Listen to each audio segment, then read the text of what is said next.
আসসালামু আলাইকুম। আজকে আমি সিম দিয়ে, আলু দিয়ে, ট্যাংরা মাছ দিয়ে, পার্শে মাছ দিয়ে, তার সাথে আমি কুমড়ো বড়িটা দিয়ে আজ আমি রান্না করছি। ভিউয়ার্স, অনেক দিন পরে কুমড়ো বড়ি রান্না করছি। শীতের দিনে কুমড়ো বড়ি খেতে কিন্তু খুবই ভালো লাগে। আর সেজন্য আমি মশলাটা দিচ্ছি এখানে শুকনো ঝাল বাটা, আজকে সব বাটা মশলা দিব, জিরে বাটা, পেঁয়াজ বাটা, রসুন বাটা, লবণ, হলুদ, এই দিয়ে আজ আমি রান্না করব এই যে ট্যাংরা মাছ, পার্শে মাছ দিয়ে, সিম দিয়ে, আলু দিয়ে কুমড়ো বড়ি। তার সাথে ভিউয়ার্স সাথে থাকুন, দেখতে থাকুন। ভিউয়ার্স, আমি মাছটা আজকে ভেজে নেব, ভেজে রান্না করব। এই জন্য আমি লবণ হলুদ দিয়ে আগে মাছটা ভাজতেছি। এভাবে আমি মাছটা মাখিয়ে নিয়ে লবণ হলুদটা যাতে এর ভিতরে মিক্সড হয় যায়, যাতে মাছটা স্বাদ হয়। এই যে তেল দিয়ে একটু লবণ দিয়ে দিলাম। তেলটা বেশ কিছুক্ষণ গরম হবে, নাহলে মাছটা তলায় লেগে যেতে পারে। ভিউয়ার্স, মাছ ভাজার আগে আমি বড়িটা ভেজে নেব। দেখুন বড়িটা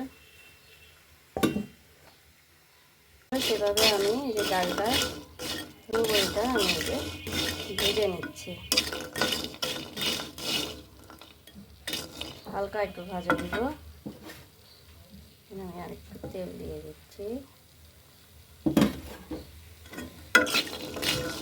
এটা কিন্তু ভেজে শুধু খাওয়া যায়, কটমট করে, খুব সুন্দর লাগে খেতে।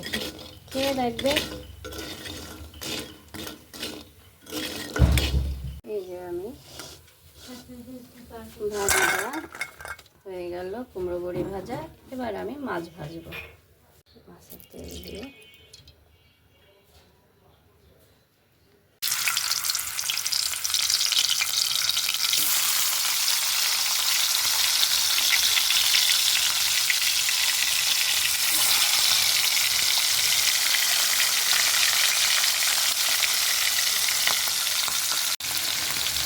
এই যে আমার মাছ ভাজা, মাছগুলো আমি সবগুলো মাছ ভাজবো। ভাজার পরে আমি আজকে সিম আলুটাও ভেজে নেবো। আজকে সব ভেজে তাই রান্না করবো। সেই দেখুন, মাছটা একটু ভাজতে বেশ সময় লাগে, আর কি পটপট করে করতেছে। এবার মাছগুলো উঠে ফেলতেছে।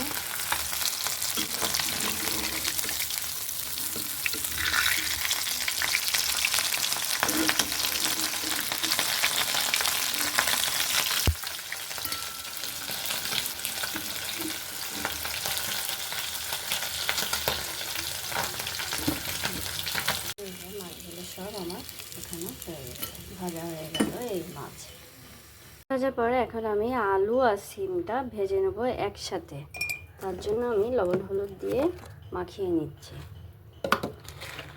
এভাবে মাছ যেভাবে ভেজেছি সেভাবেই আমি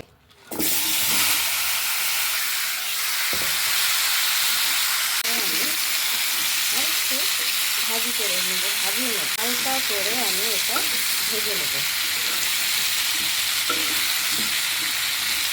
আপনারা এরকম করে ভেজে রান্না করে খাবেন, সে কেমন করে জানাবেন কেমন হয়। যাতে কাঁচা রান্না করি, আজকে আমি সব কিছু ভেজে রান্না করছি। এরকম আমার সিমটা আর আলুটা ভাজা হয়ে গেছে। এখন আমি এটা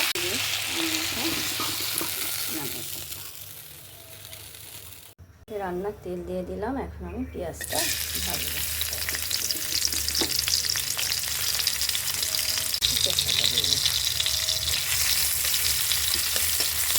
তেজপাতা শরীরের খুব উপকার করে। রান্নার ভিতর দিয়ে খেয়ে দেখবেন, এটা এক ধরনের রক্ত কাজ করে। পেঁয়াজটা লাল লাল করে ভাজবো। ভাজার পরে আমি মশলাটা দিব।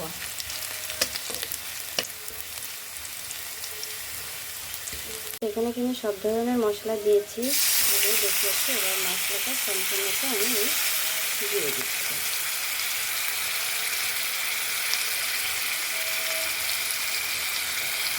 দিয়ে আমি এবার কষিয়ে নেব।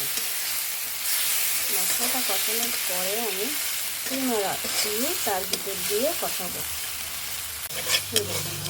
মশলাটা আমার কষানো হয়ে তারপরে আরেকটু পানি দিয়ে আবার মশলা কষানোর পরে এখন আমি এই সিম আলুটা কষাবো।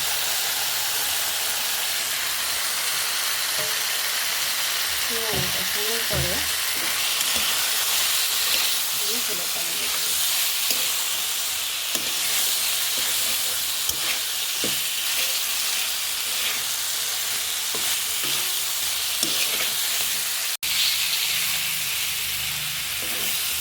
অল্প সময় দিয়ে একটু কষাতে হবে মশলাটা আর সিম আলুটা। এখানে আমি একটু পানি দিচ্ছি, পানি দিয়ে আবার আমি কষাই নিচ্ছি। সিম আলু যে কষানো হয়ে যাওয়ার পরে এখন আমি বড়িটা দেবো। বড়িটাও আমি কষিয়ে নেব এই সিম আলুর সাথে।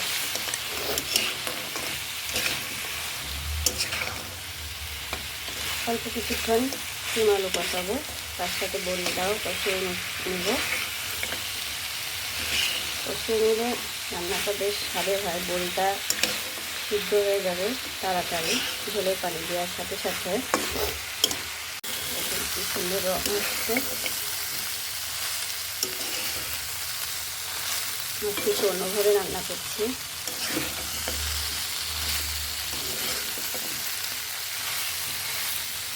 এখন আমি এই যে ঝোলের পানি দিয়ে দিচ্ছি।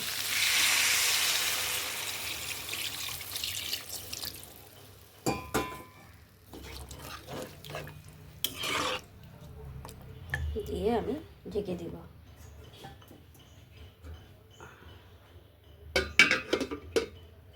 ভিউয়ার্স, এই দেখুন এই যে পানি, ঝোলের পানি উতলিয়ে গিয়েছে। এখন আমি মাছটা দিয়ে দেব। এই যে মাছটা আমি দিয়ে দিচ্ছি।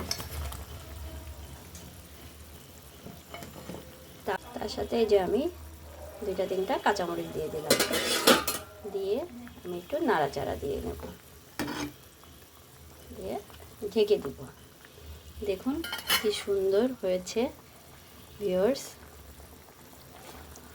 আবার ঢেকে দিলাম, কিছুক্ষণ জাল হবে।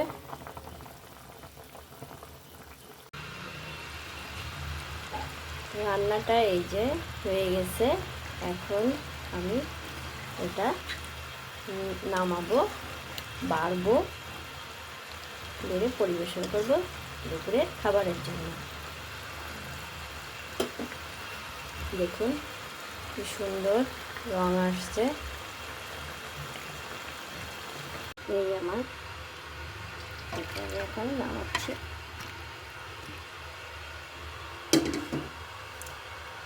তৈরি হয়ে গেল আমার কুমড়ো বড়ি দিয়ে, ট্যাংরা মাছ, পার্শে মাছ দিয়ে, সিম দিয়ে, আলু দিয়ে। ভিউয়ার্স, আমার এই রান্নাটা আপনাদের যদি খুবই ভালো লেগে থাকে একটু বেশি বেশি করে সাবস্ক্রাইব করে দেবেন, শেয়ার করে দেবেন, লাইক দিবেন এবং আরও উৎসাহিত করবেন যাতে আমি আরও নতুন নতুন রান্নার ভিডিও দেখাতে পারি। ধন্যবাদ সবাইকে।